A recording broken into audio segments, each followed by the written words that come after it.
रूस के यूक्रेन पर सैन्य कार्रवाई करने की घोषणा से न केवल चारों तरफ तबाही मच रही है, बल्कि इससे वैश्विक अर्थव्यवस्था को भी झटका लगना शुरू हो गया है।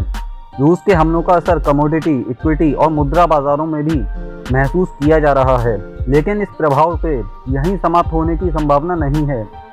लंबे समय तक पड़ने वाला ये प्रभाव इस बात पर निर्भर करता है कि अमेरिका सहित नाटो के सदस्य देश इस संकट पर किस तरह प्रतिक्रिया देते हैं। भारत की अर्थव्यवस्था भी इससे प्रभावित हो सकती है। रूस दुनिया में कच्चे तेल और गैस का प्रमुख निर्यातक है। अगर पश्चिमी देश रूसी निर्यात पर बड़े आर्थिक प्रतिबंध लगाते हैं तो इससे ईंधन की कीमतों में भारी वृद्धि हो सकती है। विश्व बैंक के WITS डाटाबेस के आंकड़ों के अनुसार ईंधन आधारित वस्तुओं का रूसी निर्यात में 50% से अधिक हिस्सा है।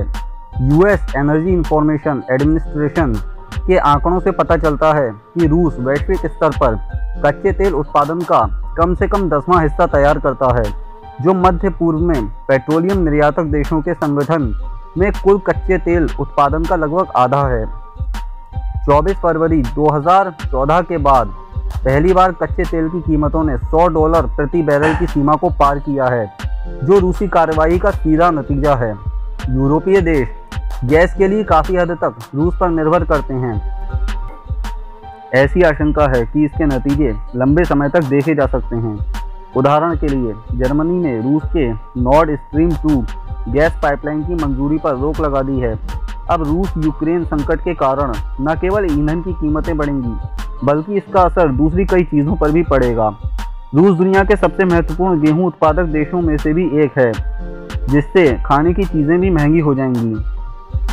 विशेषज्ञों का मानना है कि महंगाई का झटका कोरोना महामारी की वजह से पहले से पटरी से उतरी वैश्विक अर्थव्यवस्था पर पड़ सकता है। ब्लूमबर्ग की एक रिपोर्ट में कहा गया है 2014 के बाद पहली बार तेल का दाम $100 प्रति बैरल तक उछला है, जिसने वैश्विक अर्थव्यवस्था को बड़ा झटका दिया है। अमेरिकी फेडरल रिजर्व और उसके साथी केंद्रीय बैंकों के लिए यह चिंताजनक बात है, क्योंकि वे महामारी से उबरे बिना अब एक और संकट के सामने खड़े हो गए हैं। बिना किसी वैश्विक संकट के पहले से ही महंगाई एक बड़ा सिरदर्द बनी हुई है। विकसित देशों में अधिक आक्रामक मौद्रिक शक्ति भारत जैसे देशों में पूंजी और विदेशी मुद्रा बाजारों पर भी दबाव डालेगी। शेयर बाजारों पर इसका बेहद बुरा असर पड़ा है। भारत का benchmark stock market index BSE S&P 24 फरवरी को 4.7% तक गिर गया है। भारत के 5 राज्यों में हो रहे चुनाव के बीच तेल की कीमतों को लेकर पहले से ही हल्ला मचा हुआ है। अब रूस यूक्रेन संकट ने इस मुश्किल को और बढ़ा दिया है। पेट्रोल डीजल की कीमतों को नवंबर 2021 से स्थिर रखा गया है, जब भारत के कच्चे तेल की कीमत $80 प्रति बैरल थी।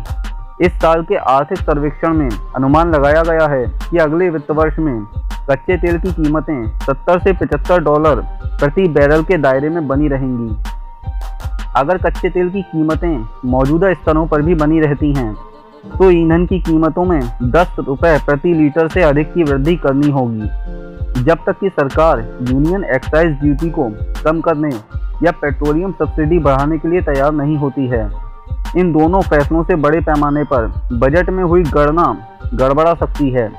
कीमतों में भारी वृद्धि से महंगाई बढ़ेगी, आर्थिक संकट बढ़ेगा और राजनीतिक असंतोष बढ़ने की भी संभावना है।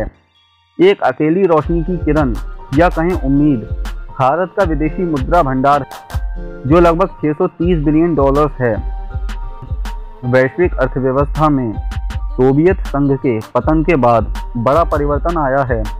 सोवियत खेमे के साथ शीत युद्ध में दशकों का समय बिताने के बाद अमेरिका और उसके सहयोगी देशों ने न केवल वैश्विक व्यवस्था में मजबूती की है, बल्कि वह आर्थिक तौर पर भी अधिक सक्षम हुए हैं। दुनिया की दूसरी सबसे बड़ी अर्थव्यवस्था चीन ही अकेला अमेरिका को टक्कर दे सकता है। तथ्य बताते हैं कि चीन का आर्थिक भविष्य अमेरिकी अर्थव्यवस्था के साथ गहराई से जुड़ा हुआ है। अमेरिका अभी भी चीन के लिए सबसे बड़ा निर्यातक बाजार है और चीन के पास दुनिया में डॉलर का सबसे बड़ा भंडार है। ये बातें जानकर लगता नहीं कि रूस की वजह से बड़ा संकट पैदा होगा, लेकिन ऐसा नहीं है। यूक्रेन पर हमला करके अमेरिका और उसके नाटो सहयोगियों को सैन्य चुनौती देने का रूस का फैसला पारस्परिक रूप से फायदेमंद लग सकता है।